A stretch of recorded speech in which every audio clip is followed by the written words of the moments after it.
It's your daily dose of Donna. Welcome to the show. Today is Tuesday, March 24th. Yeah. That's basically what's happening. It's Tuesday. It is such a Tuesday. But it's a nice Tuesday because I'm feeling a little senioritis. We're hitting spring break at the end of this week, and then we go straight into a couple weeks off school, which means easier mornings for me because no one really talks about the fact that the kids struggle getting up out of bed, but it's the parents that have to deal with it, right? It's not an easy thing. So I'm excited because we have a couple trips. Well, I have a trip planned and I'll share it with you guys in a little bit.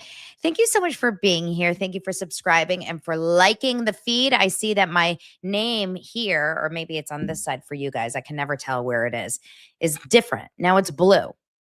So they're messing with me. They're messing with me and I don't like it. Let me see if I can fix that really fast, or I'll try to fix it while I am. Why do they do this to me? The world is against me, you guys. The world is against me. There we go. I'm like Taylor, Frankie Paul. Everyone's against me. None of it's my fault. Taylor, Frankie Paul shifts accountability and blame once again, and I'm getting the most hate in my comment feed because of it. And it's really interesting to me. I'm not offended by it. I'm just shocked by it. Jay-Z finally opens up about all of his rape charges that happened last year that got dismissed. And he's talking about what 2025 was like for him. Miley Cyrus calls Alex Cooper creepy.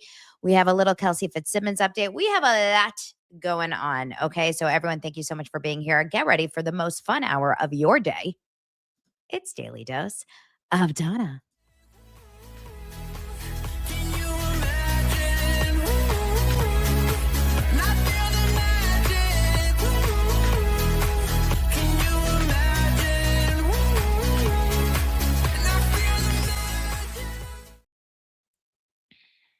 Welcome. I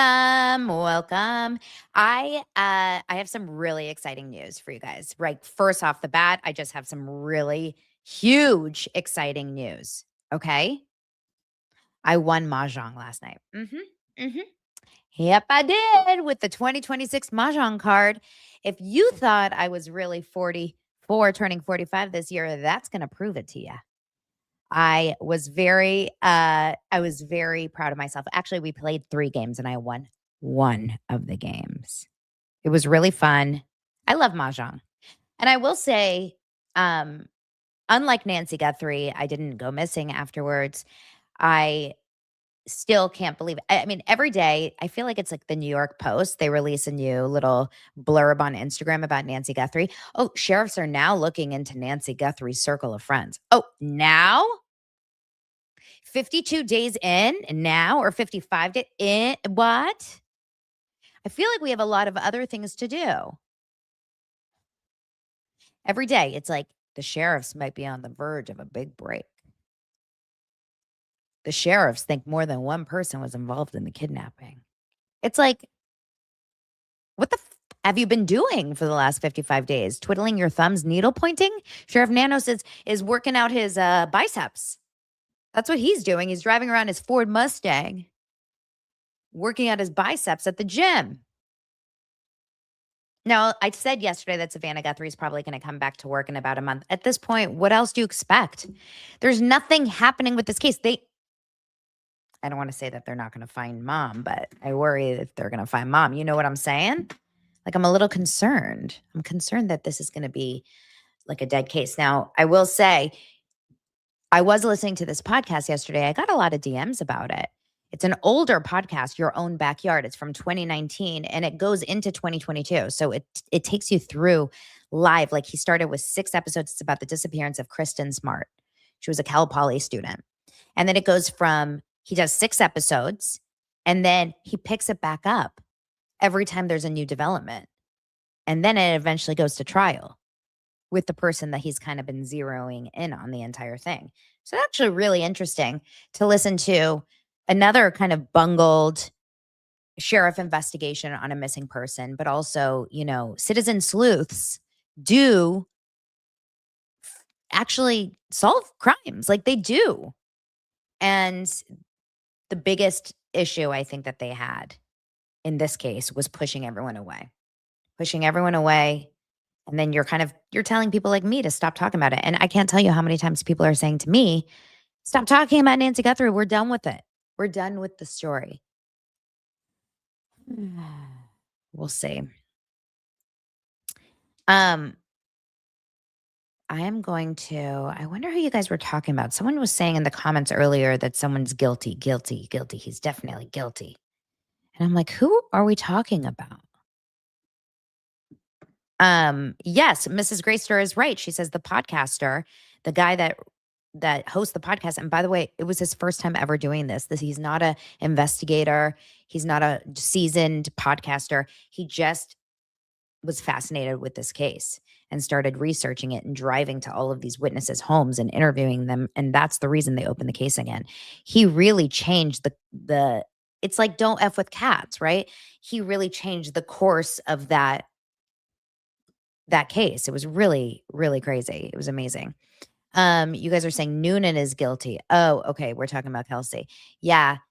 You know, I'll get into Kelsey Fitz Simmons in a little bit because yesterday was the first day of trial, and I'll do just like a little bit of a moment on it. But every day I'm kind of in and out. I'm watching a little bit here and there. I'm not as fascinated as I was with Karen Reed, but I'm into it. I just wish, you know what happened with Karen Reed that got me in for trial 2? Because I knew trial 1 happened, but I didn't get the Karen Reed bug, is that documentary. And A Body in the Snow on HBO was a documentary that interviewed, it was a 3-part, I want to say 3 or 5-part documentary that interviewed Karen Reed and interviewed her whole team and was like behind the scenes. And I think that documentary really, even though it wasn't completely honest or not honest, but like it didn't tell all the truth, it didn't tell all the details, it at least familiarized me so much with the case. It felt like I needed to find out what was going on. And I wish there was something like this for Kelsey Fitzsimmons for everyone to watch, like a documentary. I wish there was a Dateline or something. And if there is, let me know, you guys, because I haven't seen anything. I see people do YouTube recaps, but I want to see like an official documentary with interviews, etc. Okay, let's get into the show since I told you guys my Ma-jong news. Also, Donna's group chat over on Patreon, just FYI, we have about 7 more days until our book club with our first book, which is On a Quiet Street. It's a great book, so interesting, thriller. It's kind of like a sleeper book because not a lot of people talk about it. It was phenomenal. So we're going to talk about that. And I'm about to post something today of new TV shows that I'm watching and my recap. So make sure to head over there. Okay, let's get into Taylor Frankie Paul. You guys, I need to know from you all, if you're here and you're a doser, I'm okay if you guys are team Taylor. I am okay if you just can't see any fault in her ways or just feel all and only bad for her. That's okay with me. I would love to hear your thoughts. Like I just want to get into your brains and learn about why that is, because I am finding myself, and I don't know if it's algorithm or what, I'm finding myself on a subset of people in my comments that are really angry at me for bringing Taylor Frankie Paul's flaws up. And I just don't know exactly how to kind of reconcile that when I feel like if I didn't say Taylor Frankie Paul was in the wrong for doing this and da da da da, I feel like I wouldn't be true to myself, right? I have to be true to myself, and my heart tells me that she is not okay. She is unhealthy. She is mentally and emotionally incredibly unhealthy. And I think it's important to bring up the bigger issue here. It's not just about what happened that night in 2023. It's not just about, the chair. It's everything. It's the whole universe of exploiting someone's unhealthy behavior and mental health for money and for clicks. And someone could come here and say, well, you're doing the same thing, Donna. You're talking about it. I cover pop culture topics. Taylor Frankie Paul would not be a pop culture topic had a huge platform like Hulu or the production company behind Secret Lives decided to give her that platform. And it really comes down to why why they deemed it okay to put her on that show when they were aware of this video. And I think it comes down to like, I don't know about the video. What video? I'm sorry. The service is bad. Your picture is off. I don't really hear you. Is it better now? I can't hear you. What video? Anyway, it's like close your eyes, look away, do not pay attention to the reality where we have a seriously mentally and emotionally struggling person. I don't want to call her mentally and emotionally seriously ill. Like, no, but she's truly struggling. She's sick and she's not taking care of herself. She's not putting her children first. She's not putting herself first. And everyone is getting the fallout. The dominoes are falling left and right around her, right? Everyone's hurting because of it. Oh, you guys are talking about Nick Viall. Do we need to pull up some Nick Viall clips? Yes. So Nick finally talked about her today, but he did it in a very kind of calculated way. Just a reminder that last week I posted a video of Nick Viall who was proud of himself on September 11th of 2025 saying, I am so excited that this is happening, that she's the Bachelorette. It was my idea. I am the reason that they did this, and it's the best idea out there. And I do believe that she is going to reinvigorate the franchise and wow, all these amazing things. She's the best Bachelorette. Well, of course, when this all went down, he kind of went silent. He did a little bit of when the video first came out, he did like a little bit of a blurb. He was like, or no, I think it was before the video. He's like, well, we have just a little bit of a situation. It's very dark. Let's move on and talk about other things.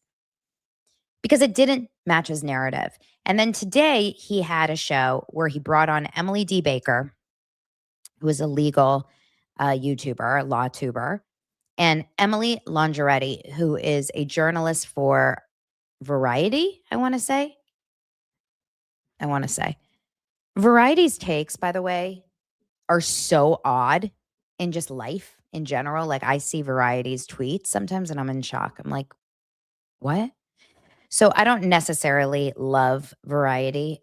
Just a reminder, the head editor-in-chief of Variety, her name is Kate, posted about how followers of Justin Baldoni are sick and totally dogged on anyone that would support Justin Baldoni in this case, like about 6 months ago.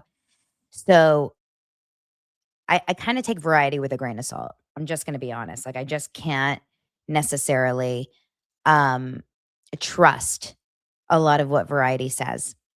So I guess, okay, so Nick Viall had these two people on his show, and it was kind of, I think, to skirt the real issues and just throw it over to like legal analysts and TV analysts. And never once does he say, listen, this is from what I saw, by the way. I haven't seen the whole episode. I just saw like 10 minutes of it. He never once said, I thought she was a great Bachelorette. I was not right. So I don't know exactly what, his take is. And if you guys want me to pull up a very specific part, let me know. But I'm not messing with that again. Remember the last time I pulled up a part of Nick Viall and I had to watch like 46 minutes of him? Emily D. Baker did have an interesting take on this, and at least from a legal perspective and the video, how that video got into TMZ's hands. And I don't know if this is necessarily truth or it's just her feeling or her thought, but she is convinced that this happened because of of Dakota. So let me go to just where she talks about this. I'm pretty sure it's right here. She only talks a few times in the beginning. Potentially happen. There's a lot of background there in the court docket because the entire court docket in the criminal underlying case that Taylor Frankie Paul is still on probation for her plea in abeyance, which means she pled guilty to a felony to have other charges dismissed. They hold the charge, so it's not on her record yet until she successfully completes probation. It's like a diversion program, but that's not done until August of 2026. But when this was all filed back in February 2023, the information was not sealed. So the description in the information includes that the officer watched the video and describes what was seen in the video. So from the earliest stages of this case, in the public court records, it says the video exists in that filing information. So I can't imagine that anyone grabbing the court records didn't know a video existed because it's detailed there. It's detailed in the probable cause affidavit. It's detailed in the police reports. And Dakota was filming. I can't imagine production wouldn't have said, can you show us what this is? Now, for it to become public is a whole second matter because the court does not have that video. There was never a hearing or a time when that would have been checked into evidence and given to the court. The court does not have it. The court would not have had it. There was no preliminary hearing or other evidentiary based hearing because she took that plea. That leaves Dakota, the DA's office, and the police. The police can't release a video with a minor of a DV incident under a Public Records Request Act. And in Utah, they're called grandma requests. But the police can't release that because there's a minor and because it's a DV incident. And if they had, Taylor could have gotten it taken down and probably should sue the police department for improperly releasing it with her child. Or her ex could sue the police department because that is also his child and get it taken down. That leaves the DA's office, who doesn't respond to public records requests. They send it back to the police department, which leaves the person who filmed the video. Also, it's notable to me that TMZ watermarked it. We learned a ton about this in Depth v. Heard, more than I had ever known, because an employee from TMZ testified about how TMZ does this. They have to have copyright clearance. They don't need copyright clearance on the body cam, which is why the body cam's not watermarked. But they watermarked it, asserting ownership over it, which means the rights holder had to either relinquish or sell copyright to it, and that's the person that took the video. I can't see other possibilities of how TMZ got that video. And so basically what she's saying, that was a long little clip. She was saying that Dakota released the video. It did not show up because the courts, it was not public in the court docket. It was not public for the court at all. Apparently they never even showed the video in court is what she's saying. And she's saying the DA didn't release it. So Dakota released the video. Enrique is getting very Enrique raged in the comments because he's saying, why does that matter? Why is it relevant? Because a lot of people are getting very, very caught up in this. Dakota did this to ruin her. Dakota ruined her. Dakota is doing this. It's another, chapter in the Dakota trying to F with her. Dakota is not a good guy, guys. Dakota is not someone that I'm looking at as like, oh, saint, where Taylor is like the evil one. I think they both suck. But just because one person sucks in a relationship does not equal the need for physical violence without being physically attacked or in self-defense. And that I will say this until I'm blue in the face. And I really don't want to become blue in the face.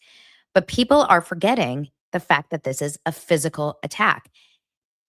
And this is where we get in trouble with the men versus women situation. There is a documentary out there that I just heard about today. My algorithm is really working for me. And it's called My Wife, My Abuser. It is a full documentary for the UK. A documentary reviewer, she posted about it. I couldn't find it. I could only find the trailer of it because it's for the UK. I can guarantee you there is a subset of people that believe that that man, however bad he got abused, that it was made into a documentary by his wife and the mother of his children. I can imagine that there's a subset of women out there that are saying he deserved it. He deserved it. Well, what did he do to her? But if you're going to use that, then we have to take it across the board, right? Then you have to say, what did she do to deserve getting SA'd? What did she do to deserve getting trafficked?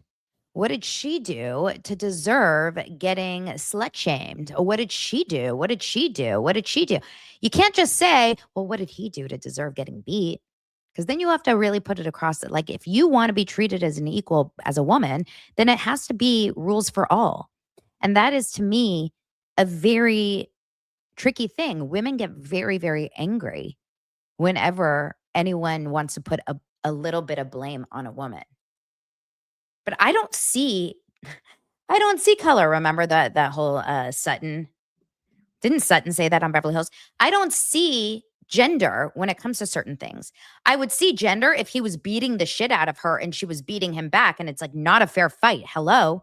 It's wrong on all. I would see gender when you have a situation where a man is using a woman's body, or like there's certain ways.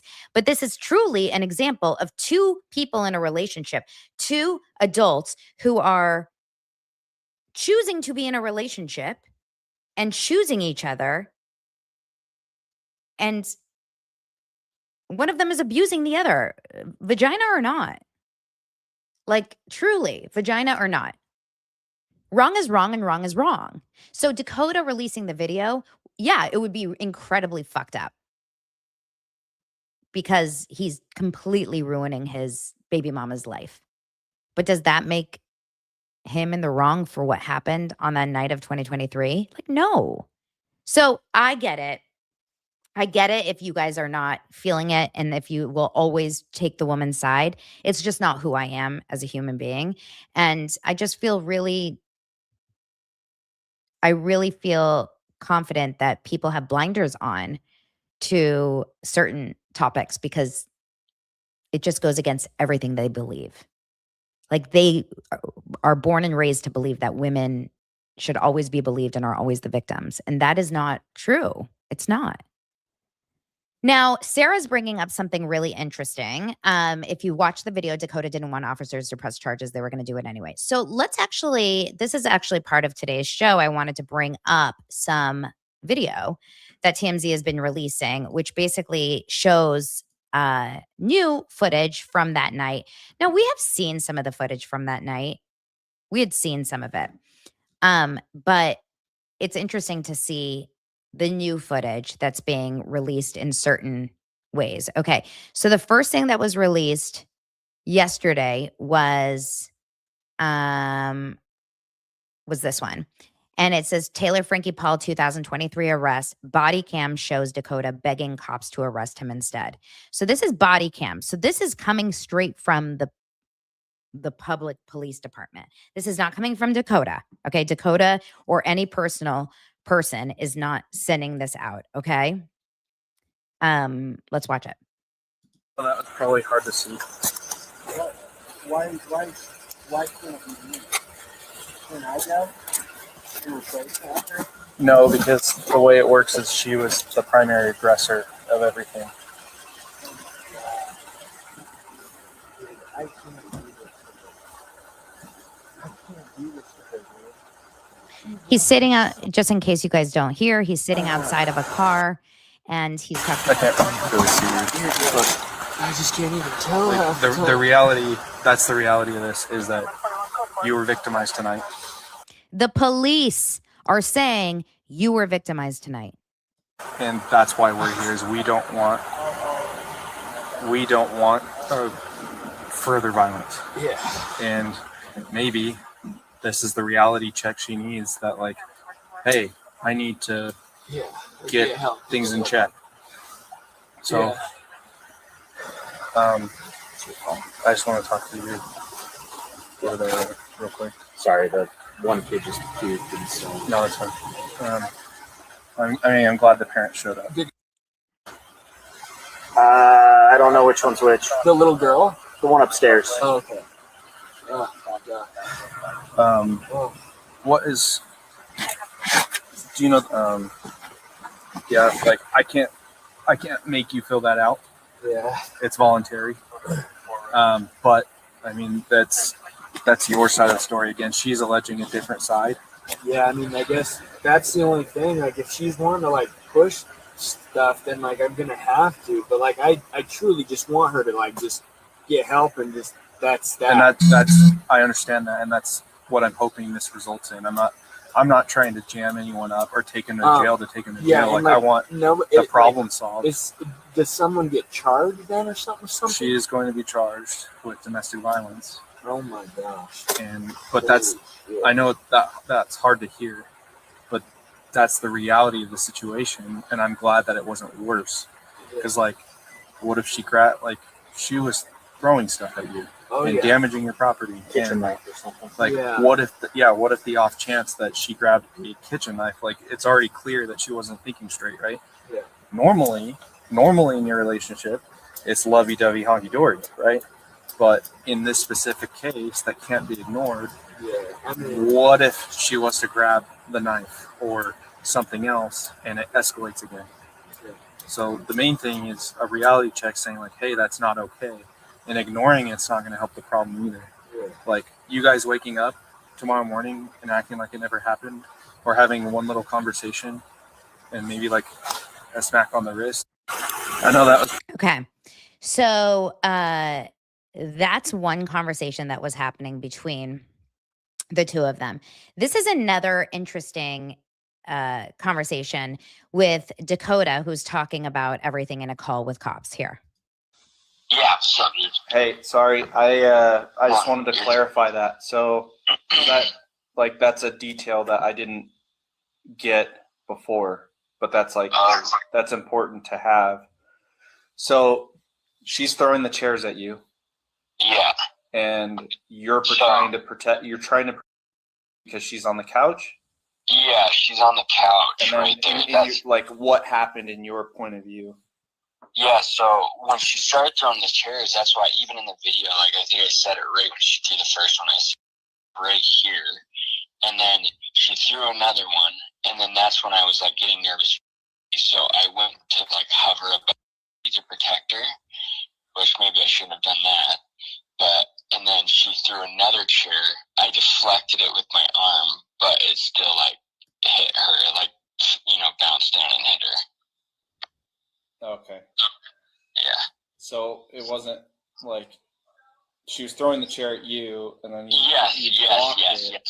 And when you blocked it, it hit. Yeah, she did not. Yeah, she wasn't throwing it. Okay. And it's hard to hear, but I hear you kind of start crying, like hard cry. Is that because she got hit? This is about the daughter, obviously. Okay. Do you know where in the head she got hit? I have no idea.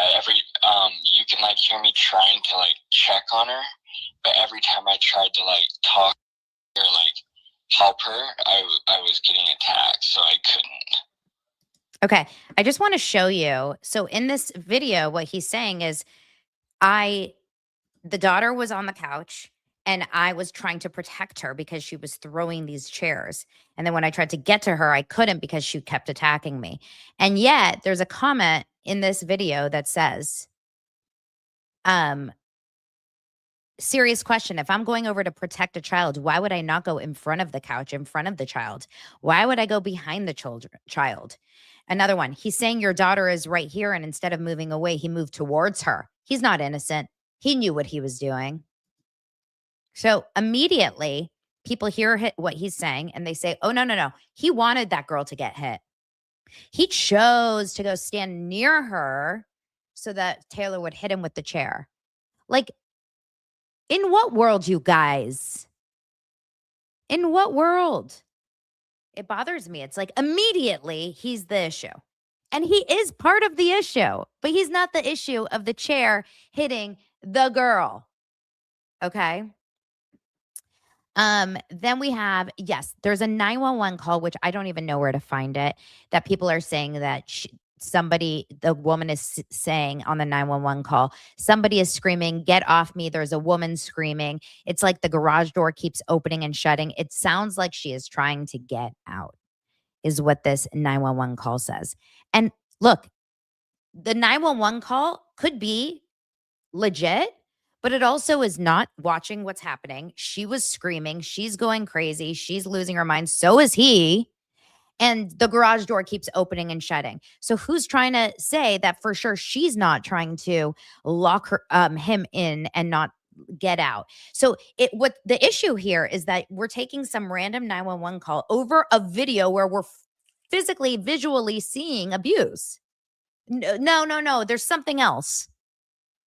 It's just so interesting because these people want to find a perfect victim. And if he's not a perfect victim, they won't believe him, right?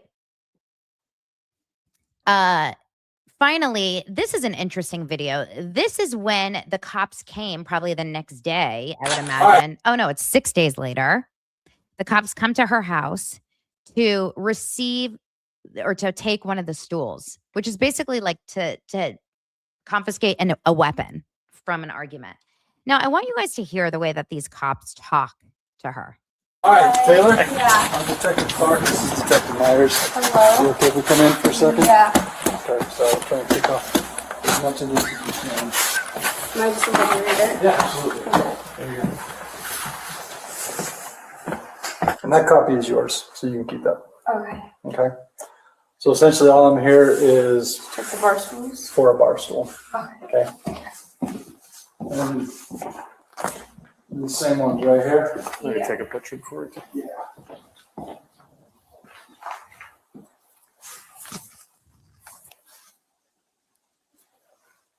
Am I allowed to ask you guys any questions? You can ask me whatever you like. Are you guys like doing investigations? Is that what it is? It's just follow up to what happened the other night, right? So obviously the incident that occurred, there was just some follow up that the district attorney, who's ultimately this case goes to, they wanted us to come out and just grab one of these. So with this, like you guys looking at this, like, is it super bad?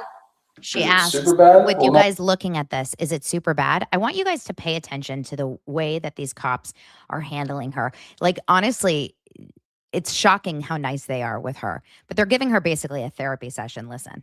One's dead, so I mean it's not super bad, right? Yeah. But I mean it's not a good thing. I mean, it's definitely not a good thing, but it's we deal with things on much higher level. It's not life altering. Yes. It's not the end of your world. You will get past this, trust me. That's what I was Trust trying me. to say earlier. Like, Yeah, this is not going to end your world. I would use this as a really good learning lesson. If you I would use this as a really good learning lesson, he says. need to get some help for any issues, get it. That's what this is going to turn into, I think. Just abide by all the things that they give you to do. Look like the model citizen up until you talk to a prosecutor and they decide where you're going to go with it. Okay. Okay? Okay. Thank you guys. Do you have any questions? I'm going to take one of these because that's what they asked for. Yeah. I don't remember this. You want me to see if I have one?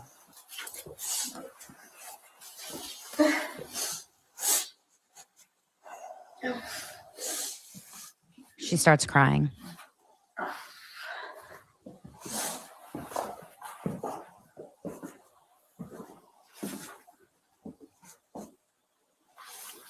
Okay, so clearly she was told you are going to, we're taking one of these stools.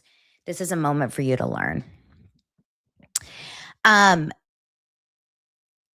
don't know if they would treat a man like that if a man was abusing a woman or throwing chairs at a woman. I don't know if they would treat other people like that. You could call it she's privileged, who knows what. But it's clear that she was treated in a very kind of nice way. They're like, it's not the end of the world. Use this as a learning experience. No one's dead.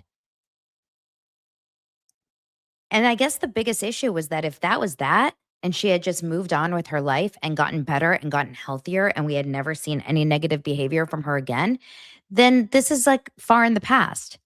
But what's happening is that it happened again 3 weeks ago, you guys. It happened again in February of 2026 in front of a different child. So now let's talk about the fact that Taylor is blame shifting again. And I think this is why I feel so frustrated with her, because your world just got crumbled, right? Like your world literally just imploded. Everything imploded. The video's out now. Everyone sees it. Your kids are seeing it. Your family's seeing it. Your exes are seeing it. Your friends are seeing it. The world sees it, and you lost all these jobs, and you're going to continue to lose all these jobs. So this would be your moment. Any PR person would say, this is your moment to be quiet, listen, and apologize. Not one of those things has happened. Not one. So when you see that kind of behavior, you're seeing someone that says like, yeah, so what? So what I do that? And I can't feel bad for people like that. So I get a lot of comments, you should have more empathy. But how do I have empathy for someone that doesn't even seem upset? She's walking around like everything's fine. So finally, the last piece of this part with her kids, I just can't believe this. There's this article that pops up, or I don't know if it was an Instagram post or something, where it says basically that Taylor Frankie Paul commented on this one post about her kid. And essentially what she says I have the picture here of the comment that she actually left. She said, the worst part is my daughter having to relive and see it all over again years later after extensive work with her and apologies to her about that night. And my baby boy's birthday was taken from him. Okay. Well, I'm just going to say, how do I do this without saying cold? Yes, and. Like it's like full on improv. Yes, and. Yes, and. Because my frustration with this statement, and I know it's just a comment on a TikTok, but that's right now how she's communicating. My problem with this is that the worst part is that her daughter has to relive something that happened to her. Not the fact that it happened to her. The worst part is that you were in a situation where you let your emotions take over your physical body and you put your daughter in danger. And now your daughter has to relive that. The worst part is not the fact that Joe Schmo's watching the video. It's that your daughter has to see on video what you did. And that's understandable. Like, I get that 100%. I absolutely get that. I feel very confident that Taylor is struggling with that and her daughter will struggle with that. And it's really sad. But then why 3 weeks ago, you did it again in front of another kid? Why then were you able to 3 weeks ago let all of that extensive work and all of that struggling with your 3-year-old daughter at the time, who's now 8, how did you go through all of that horrible chaos, work on her extensive work and apologize to her and everything? How the hell did you do it again? That's the part that that's like me saying I feel so bad for, having wine. I can't believe I did that. Or drunk driving. And then I do it again the next week. You have to learn from your lessons. The worst part is not your daughter seeing the tape. The worst part is that you are still not in control of your emotional stability. And your daughter has to deal with that. That's the worst part. So either don't say anything at all or say, I feel absolutely horrified that my daughter has to see me act that way, as she knows that I am changed and I've done so much work and I love her more than anything. It's this consistent blame shifting. It's this consistent, it's the video's fault. It's Dakota's fault for releasing the video. It's Dakota's fault for filming the video. It's the daughter's fault for sitting in the couch in that one section when she's throwing chairs. It's that one thing. It's the this. It's the that. It's ABC's fault. It's Hulu's fault. And there's never a moment where she's saying, I am seriously in need of help. Like, I want to go to a treatment center. I want to Raquel Levis this away. I want to go to a Arizona Sedona situation for 75 days and I want to heal myself.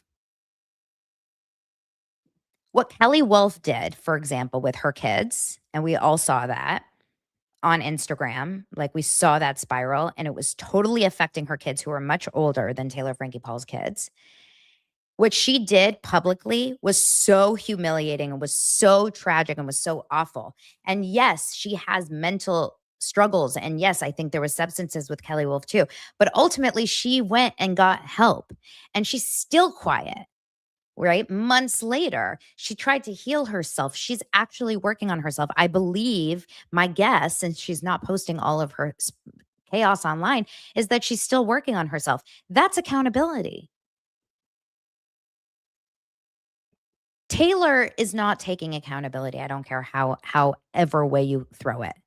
Because shit stuff will always happen to us. Like we will always be put in a situation where we meet dangerous people, narcissistic people, manipulative people. We'll be put in situations where we lose a lot of money, or where we lose a job, or where a family member unfairly gets diagnosed with some horrible disease, or where a dog runs in the street and gets hit by a car. Like we're always going to be in shitty situations as human beings, but that can't be the excuse to then go murder someone or beat someone up or do something horrendous to someone else. Like you have to have control over yourself.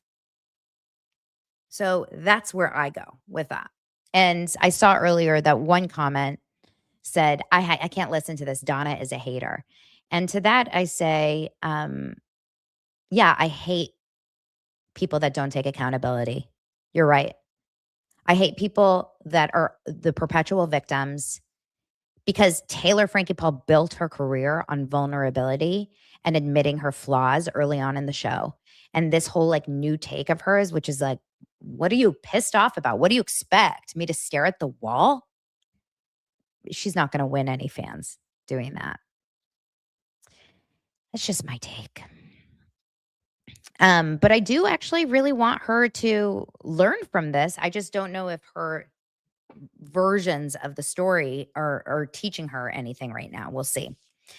Okay, so let's move on to one little other piece about Taylor Frankie Paul. And this is about a story that got leaked about how she handled, because we'll never see the footage from the Bachelorette, and how she handled the Bachelorette. And I guess there was a moment where she was asked about her domestic violence arrest on the show. The contestant was Casey Hucks, and he inquired on an individual date. This is according to TMZ. Well, he spoke to TMZ. He inquired about her domestic violence case because he knew about it. I mean, this is public, right? And he had not seen the video, of course, at the time because it just was released, but he definitely did ask questions about it. And what he had to say was, what he had to say was that during this conversation where she asked him, he asked her, she had a full-fledged meltdown, stormed off the set. And this guy who's dating someone to potentially fall in love with and spend the rest of your life together, I mean, isn't that the goal? He asked her about her arrest because he says it was his hope of gaining an understanding of what life lessons she might have gleaned from the unfortunate series of events. And him saying that, you know, I would love to know. I know that you had this big issue with your ex. Like, where have you gone from that? And have you learned anything? And what does that mean for your future? And if you argued, how do you handle your arguments? I mean, these are all such legitimate questions to ask of a potential love partner. And by the way, can you imagine on The Golden Bachelor? Do you guys remember with freaking Gary? Gary, hello, I'm Gary. AI Gary. Remember with Gary how he lied about being a restaurateur or something, and he actually was working as a janitor or something. He had some weird ass lies. He was a big shady McShade. But can you imagine if he had been arrested for DV 3 years prior? And then a woman who's about to marry him, or potentially, you know, she's there to meet him and get married, goes to him and says, you know, Gary, I'm just curious. I know, I Googled, I saw that you were arrested 3 years ago for a domestic violence incident with your girlfriend at the time. Have you done any work since then? Have you learned anything since then? Have you this? Have you that? And he's like, I'm not talking about this, and stormed off the set. Can you imagine if that actually happened? We would hate him. Well, we wouldn't even allow him to ever be on The Bachelor. So The Bachelorette is so insane. They're just insane. Like, ABC's insane for doing this. Like, what did they do this for? They literally were hoping to not get caught. Come on, she makes the other network so much money. Let's just hope no one sees. No one sees. And then they ask her one question that she doesn't like, and she storms off. Because we've all seen Taylor Frankie Paul. That girl is not a grown-up woman. Okay? Yes, by age, she's a grown-up woman. She's immature. She's a little kid. And if you see her in a scene with her mom, you'll immediately understand. She reverts to being 12, 14 years old with her mom. Mom, F you. Mama. That's your Bachelorette. Shocking. CMC, I love this. She says, or he says, I hate when people say you're a hater because you're trying to hold shitty people accountable for their actions. Yeah, well, I'm holding the people that they like accountable. The only time I ever get that I'm a hater is if you don't agree with my take. Because if you agreed with my take, you'd be like, yeah, Donna, keep going. Yeah, stick it to her. Stick it to the man. So it's all good. We don't want echo chambers. I don't want echo chambers. I just, you have to be careful about what you bring into your algo. And I'm so grateful that you guys are all here. Now we're going to move on to a few not bigger stories, but some other stories that I find very fascinating. A Jay-Z story, which I think is really interesting. But I wanted to remind you guys that this week's episode is brought to you by Laundry Sauce. Now, I've been using Laundry Sauce, the pods and the dryer sheets. And if only you guys could smell me right now. Do you smell it through the screen? Scratch your screen. Scratch it and see if you guys can smell me. It's time for some spring cleaning. When it comes to the scent of your laundry, it shouldn't smell like the same thing you use to disinfect your bathroom. Enter Laundry Sauce, the premium scented laundry pods that don't just clean your clothes, they elevate them. Say goodbye to that stale, overused detergent scent and hello to luxurious, fine fragrance, freshness that lasts. Imagine stepping outside on the perfect spring morning with your clothes smelling just like Australian sandalwood. Laundry Sauce isn't about smelling incredible only, it's engineered for performance. These highly concentrated pods are packed with the cleaning power of bioenzymes that obliterate stains from muddy hikes, backyard barbecues, and that inevitable iced coffee spill. And because spring is all about fresh starts, they revive fabrics, making your favorite pieces look and feel brand new.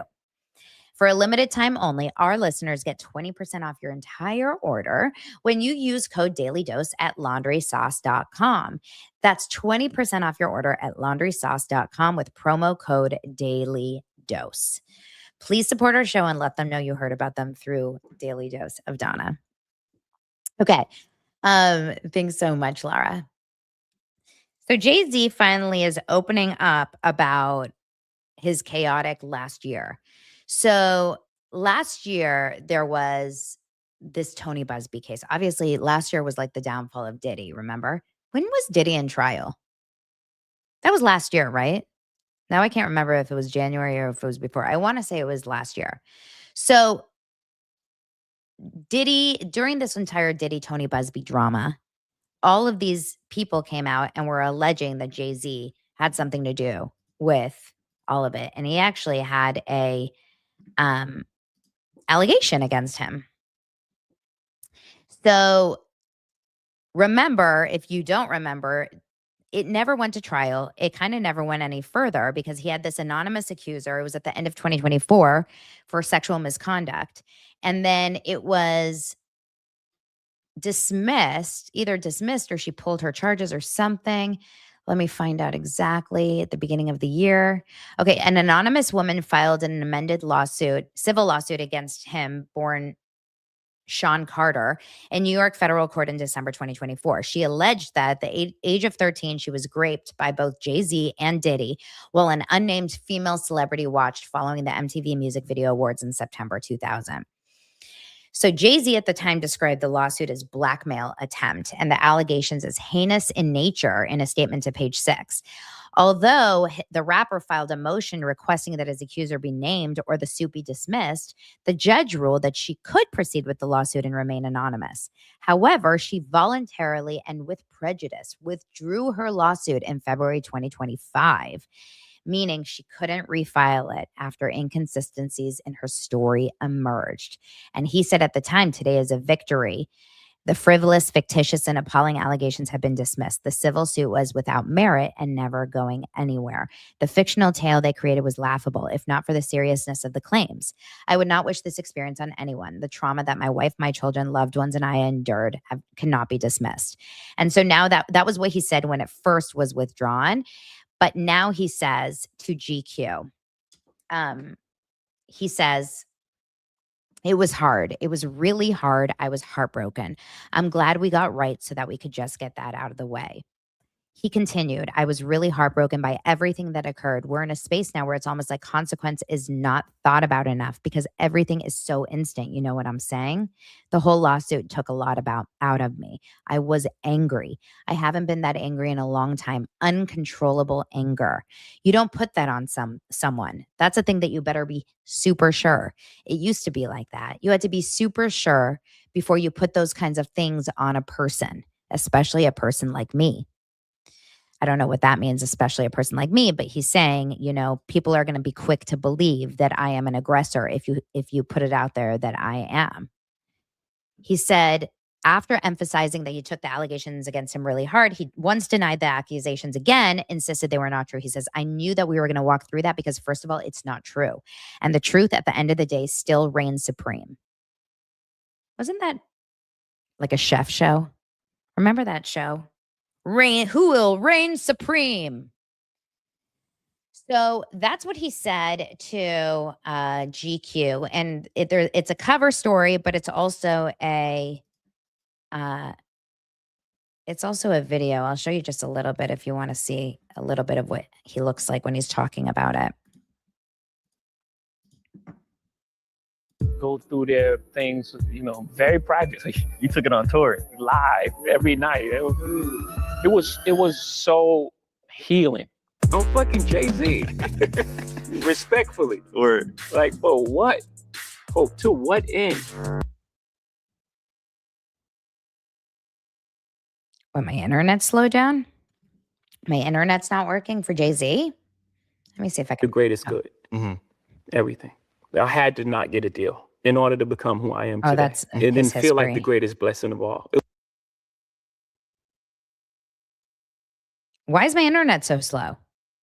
The last time you did one of these like kind of real sit downs was around 444 when that had like just happened and just come out. So I'm curious now, like what it's like that it's been some time since that and how you've kind of. So they're obviously having a very long sit down. If you guys want to watch it, he says, we played enough defense in 2025. 2026 is all offense. So I'm curious what you guys have to say about that. Listen, Iron Chef, that's the show. Who will reign supreme? You know, I'm always on the fence with Jay-Z. And the only reason I think is because of his circle. If you're best friends with Diddy, and I know he was like, I kind of know him. But if you're besties with someone who is capable of some pretty shady stuff, I'm always going to look at you a little bit with the side eye. I don't have any reason to believe that he is guilty of what he did. But he's right about one thing. If you are going to put forward those kinds of claims, like SA or domestic violence or anything like that, you better have what he's saying. You better be sure. Because we are in a little bit of an epidemic of a lot of people getting accused falsely. And I'm not saying that that happens across the board because I actually believed this accuser. But then when she started talking about the story, and I guess she had all these inconsistencies, once you have inconsistencies, like it's going to be really hard for you to believe anything. If that something happened to you that bad, most likely you're going to have certain details down, unless, of course, you were drugged or something awful. Miranda's saying, yeah, Blake, cough, cough. Well, she's exactly who I'm thinking in the back of my mind. You know, she ruined a man's life, multiple people's lives, with something that is so kind of vague and all over the place. And we're still dealing with the fallout, 15, 18 months later. I don't even know how long it has been. So, and for the rest of his life, I mean, Justin Baldoni will always be known as a predator to a certain subset of people because of Blake Lively.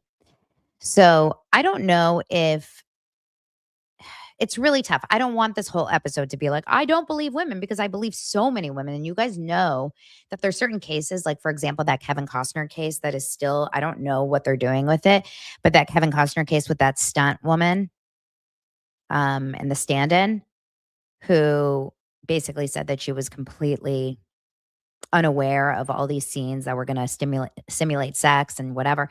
I believe her. So there's certain stories that I immediately believe, but then there's other stories that I just can't wrap my head around. But with Jay-Z, he has no accusations. He has no allegations against him right now. So technically he's innocent until proven guilty is what they say. But I always have a side eye about Beyonce Jay-Z vibes. I don't know. There's something over there in that house that feels like a little bit like, what are you hiding? What are we hiding? Patty says, what's going on with Tyler Perry? That is actually a very good question. Tyler Perry was accused of, a couple of men came forward against Tyler Perry, but we're not hearing anything. Like, it's maybe just in discovery or something. Who knows? Maybe they're doing settlements. We'll have to see. Okay. Speaking of creepy, Miley Cyrus called Alex Cooper creepy. And if you guys are here and you don't like Alex Cooper, I don't really care for her either way. I like her I like the fact that she gets great interviews, but I hate her interview style. But I have no major issues with Alex Cooper. I just think this is really funny. So Hannah Montana they're doing their 20-year Hannah Montana take. And let me just pull this up. And so Miley Cyrus, I saw this in my X feed, was doing a Hannah Montana like concert as Hannah Montana. But then she stopped and she was just talking to the audience, probably doing a Q&A or something because they're filming it for the special. And she said that Alex Cooper from Call Her Daddy made her uncomfortable, is creepy, and moved next to her because she's a super fan of Cyrus.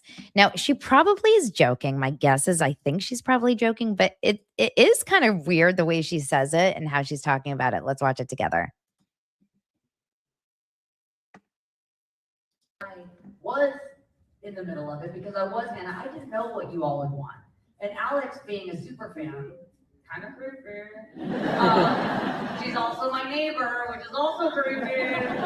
She got money and then she moved next door to me. Yeah. She said she got money and then she moved next door to me. There was no other host. I was like, just walked back. Yeah, it was weird. And she's like, oh my God, you live here? She interviewed me at my house like 5 years ago. So you knew damn well where I live. She said, when Alex moved into a house next to her, she goes, oh my God, you live here? And Miley was like, she interviewed me at my house 5 years ago. You know damn well where I live. But anyway, thank you for being this host. Thank you for being so insanely. Okay, so that's where she says that. And this is, of course, when Alex Cooper interviewed her. I don't know if there's any seriousness on it or if it's like a joke or whatever, but I think it's kind of funny that she's basically talking shit. Now, I am a huge Hannah Montana girl, okay? You got the best of both worlds. And then I will say that this special, so Enrique is saying, as a casting director and you work for Disney, is it weird that they didn't have any former cast member in the special, just Miley and the dad and Selena? So yeah, I don't really know a lot about the details about the special. I haven't done any research into it. It could be for a variety of reasons. A, it could be about what the storyline of the special is. Is it just going back and or is it a scripted show? It's not a scripted show. B, it could be financially, it would be expensive to bring all those people back. I have no idea. I just think that, the only major drama there is that her dad wasn't invited apparently to the premiere. That's the story that we're hearing. But some of her former cast members were invited to the premiere, as far as I know. I mean, you guys, this says Miley Cyrus, Mateo Arias, Moises Arias. I used to audition these guys so many times. It's so funny.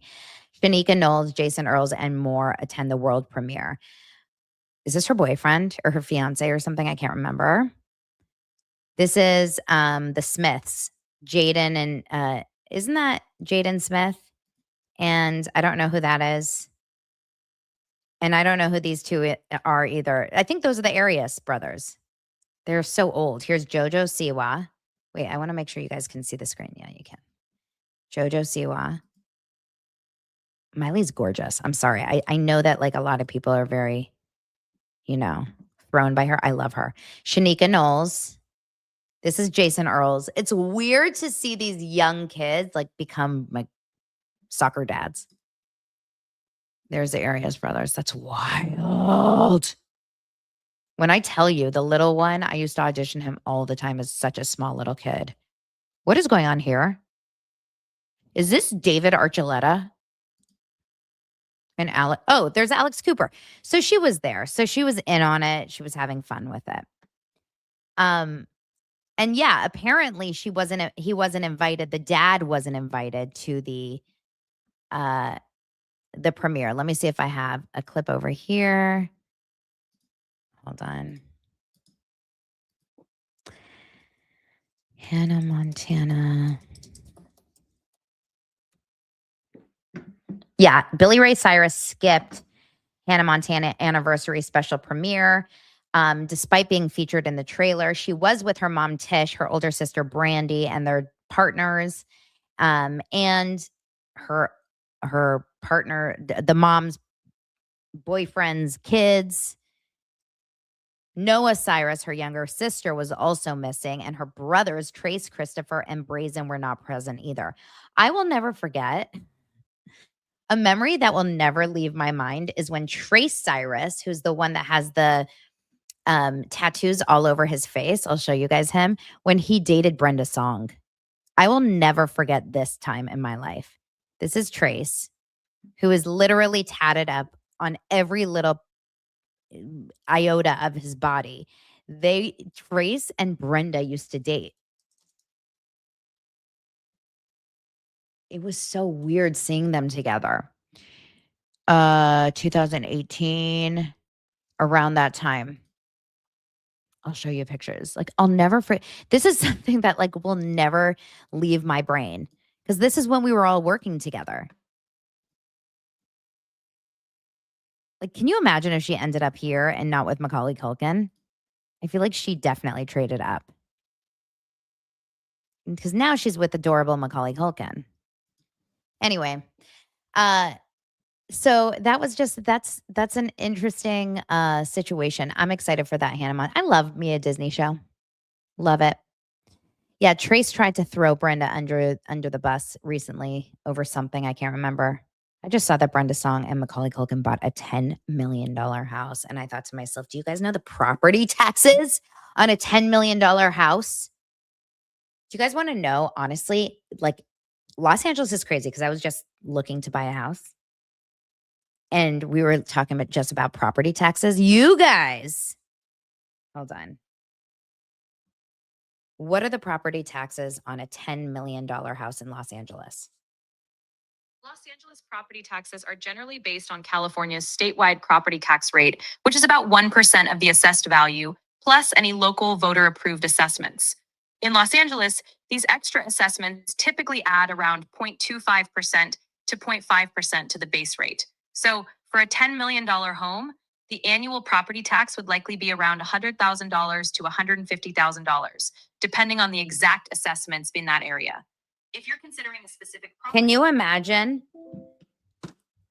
$150,000 additional a year just on taxes, just on property taxes? No. Enrique, so if you buy a house, you have to keep paying? Hilarious. Hilarious. Okay, what else do we want to talk about today? Is there anything? What do you guys think about this Reacher, Alan Ritchson's body cam footage and this fight with his neighbor? All I know is that if this, okay, so basically the star of a show called Reacher, his name is Alan Ritchson. He's an actor, and he got in a wild brawl with his neighbor. The Reacher actor, Alan, seemingly caught the horrifying video with a body cam strapped to his chest. The 3-minute long video was shared to TikTok. Are you guys interested in seeing it? I mean, all I know is that it reminds me so much of that show Neighbors on, is it HBO or Netflix? I can't remember. I think it's HBO. All you have to hope in your life is that you just don't live next to a crazy person. Neighbors are not, like, it's not good when you don't have a good neighbor. This is the video with no sound. I haven't seen it. So he's driving up. Wait, is the Reacher guy the guy driving? Oh, yeah, that's his neighbor. He comes over to him. There's no sound. And they live in this, like, gorgeous neighborhood. And he's yelling at him, and I wish I knew why. And then he pushes him down, get far away from me. And he's like, no, I'm not going to get away from you until you admit that Taylor Frankie Paul is wrong. Just kidding. I don't know what they were actually saying. And then he was like, okay, why are you being like Dakota right now? And then he's saying, did you hide Nancy in the basement? And the other guy's saying, no. But can you believe that Margaret Joseph is not going to be on Real Housewives of Jersey anymore? And the other guy says, I'm still angry that Real Housewives of Miami is canceled. And then the other two guys in the back are like, me too. Me three. And he's walking. I don't know. It was just one push. And then he's walking. He's walking away. We just see a beautiful home. Alan. So Alan basically was driving on his motorcycle, came up to the neighbors. The neighbor starts yelling at him, screaming at him, blocks him and starts yelling at him and screaming at him. Then Alan pushes him down. He gets right back up. He starts yelling again. Now his kids are there. Those are his kids. I can see now that they're very young. His two little boys are watching this. That is traumatizing. Okay, this is traumatizing. I have a crazy traumatizing story that happened to me with my mom getting in a fight when I was younger from it's a whole other story and I'll never forget it. So then the neighbor is still going. He doesn't leave it alone. The neighbor comes back and starts beating him down again. And now Alan is like, I'm stronger than you, mother effer, and starts beating him up. Now all these other cars are driving by. What are they doing? And the boys, the two kids are just sitting there. It's so uncomfortable. It's horrible. That is traumatizing for kids. And then I don't see what else is happening. He's pushing him. Mind you, he's on the grass. So he's pushing him down on the grass. It's not like he's getting straight onto the concrete. But those poor kids, they've got to be scared. What was the neighbor mad at him for revving his engine? That's what we're hearing. And then he gets back on his motorcycle again. Poor kids are just sitting there. My kids would freak the F out if this was happening. Like, freak out. I think Dylan would run away crying.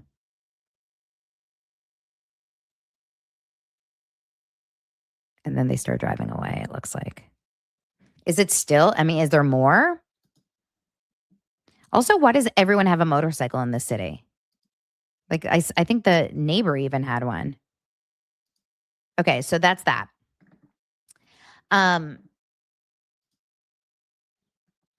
You know, the neighbor is very, of course, hurt because he got his ass kicked. But Ronnie, the neighbor, jumped into the middle of the road to block him and his kids from driving their motorcycles. And then the guy, the Reacher guy, Alan Ritchson, says, you threatened my effing safety, bro. And then the neighbor says, you were driving around this effing neighborhood like an effing lunatic. There's kids riding around here. And then Richard says to the neighbor, are you drunk? As they were yelling back and forth. And then Ritchson gets back on his motorcycle, revs the engine multiple times before asking the neighbor to move the F out of the way. And there's more footage that's being seen online. I'll show you guys right now because who knew that we were turning this into a live episode of All Out Brawl / Neighbors. Here you go. This is from TMZ. Of course, there's an ad.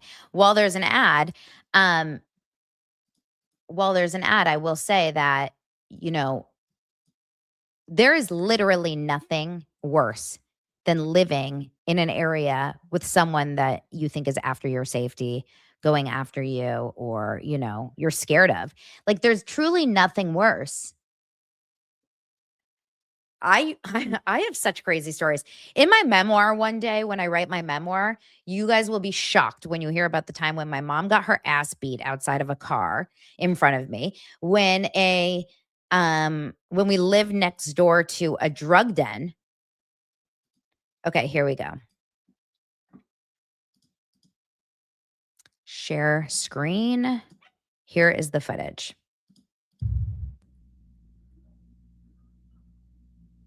It's from inside the neighbor's house, it looks like. Oh, no, it's across the street, I think, from where the neighbor is.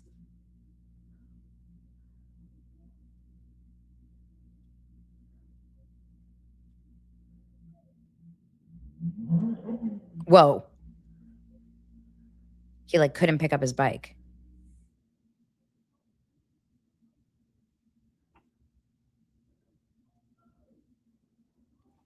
If you guys are watching, you can see. You see the fight from inside the window. And the neighbor's not leaving him alone.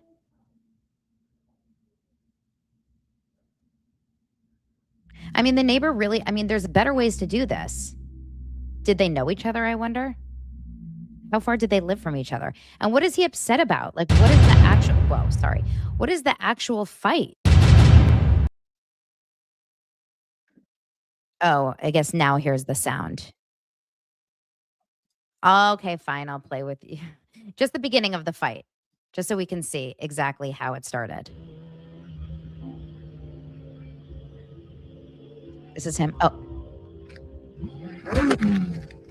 He fells. Are you kidding me, bro? Stand in front of a again, dude. What? You threatened my safety, bro. Are you kidding me? I should not be fine now. Go ahead, go down. What is this Ronnie Taylor's excuse for this? Like, that's what I want to know. Why did Ronnie Taylor jump into the street?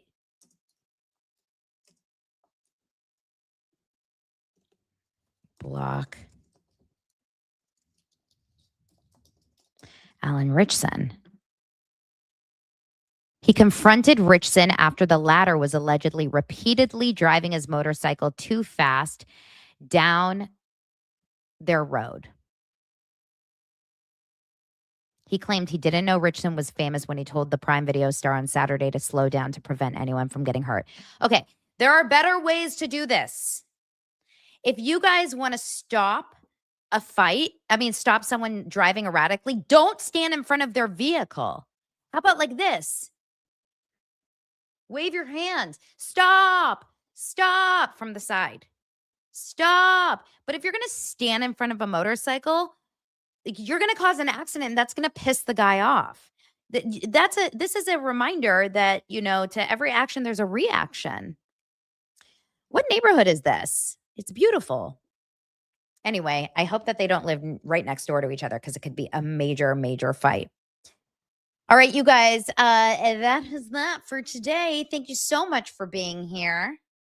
And I will talk to you guys tomorrow on Wednesday's episode of Daily Dose of Donna. Have a good one. Bye.